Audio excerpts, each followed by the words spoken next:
So we're out here doing a little backpacking, and I've got the Gossamer Gear Skala, which is advertised as a great bag for Type 2 fun, which just happens to be our favorite type of fun. So let's get to it.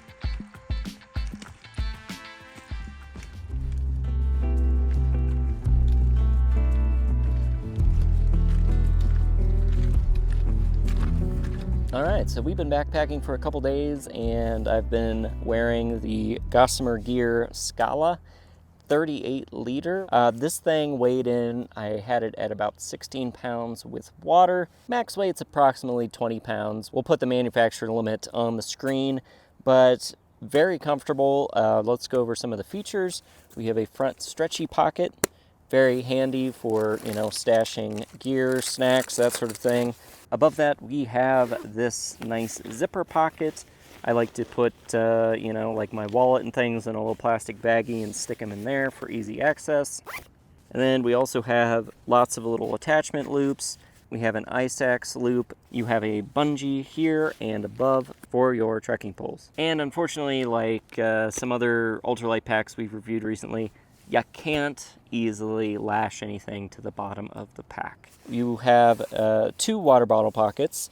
We'll get back to those in a second. We have a roll style top with side clips and a top clip. And what I like about this top strap here, compression strap, is that, of course, because it's a roll top, you can expand it up, but also you can, shove some things in there.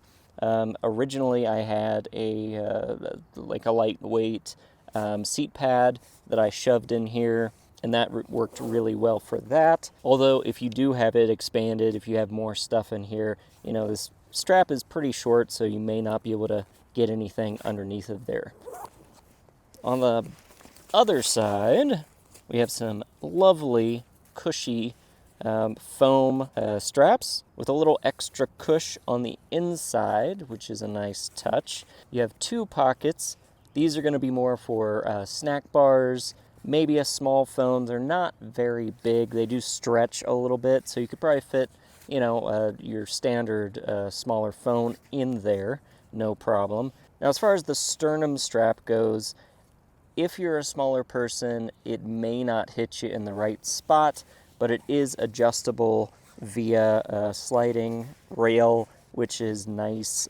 I really like these because if the pack is fitting me slightly differently, like if I have more stuff in here and the straps are hitting me in a slightly different spot, then I can, fine-tune those straps. But on shorter backpackers like Alicia, these did not hit her in the right spot. They just did not go up high enough. So I'm 5'6". If you're any smaller than that, you might be in trouble. So these side compression straps are removable. You can unclip it here, easily take it off here. You would just roll it and clip it to itself up top. Then you have the back panel, which you can remove. It's a nice seat pad. Of course, it has these little holes for breathability, which is a nice touch because foam can get real hot real fast. The holes actually do make a little bit of a difference in the breathability and keeping you from sweating quite as much. You're still going to get pretty sweaty. It's foam. It is what it is. So this is the only thing that's really keeping the backpack rigid in any shape or form other than what is in your bag. So you do still need to keep an eye on how you pack your bag for maximum comfort. Up top there is a port for your hose, hydration hose. You can thread it out either side, but it is worth noting that there is no dedicated pocket for your hydration bladder. So there's just a little hanger in there. So you may need a little S-hook or a bungee or something to hang your bladder inside the bag. Speaking of hydration, let's talk about the water bottle pockets. As you can see, yes, they are very, very tricky to get large water bottles in and out of. They're just a little bit too high.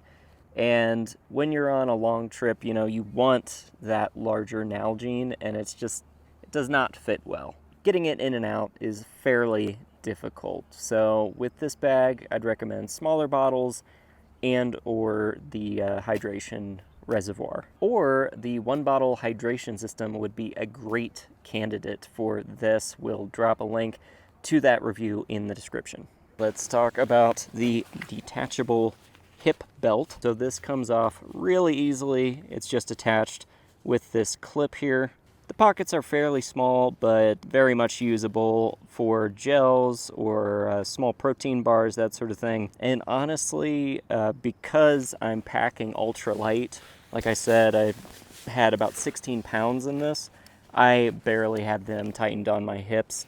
At this weight, for me, they're more of just a stability thing. And even so, the straps were very comfortable. I didn't have any discomfort while we were on this backpacking trip. So, would I recommend this bag? Well, yes and no. Here's the thing. Gossamer Gear makes great bags, but the bag that really sold us was the Gorilla. And it has larger water bottle pockets. It's a better fit for people of different sizes. The materials aren't quite as durable as this bag, but overall we find it just more functional. But if you're a medium-sized human and you want an ultralight pack for a weekend getaway, this is still an excellent option. Especially if you like Type 2 fun and you need a bag that can handle some use and abuse. If you want to check out our review of the Gossamer Gear Gorilla, we'll drop that link in right here. Thanks for watching, guys. Get out there, wander on.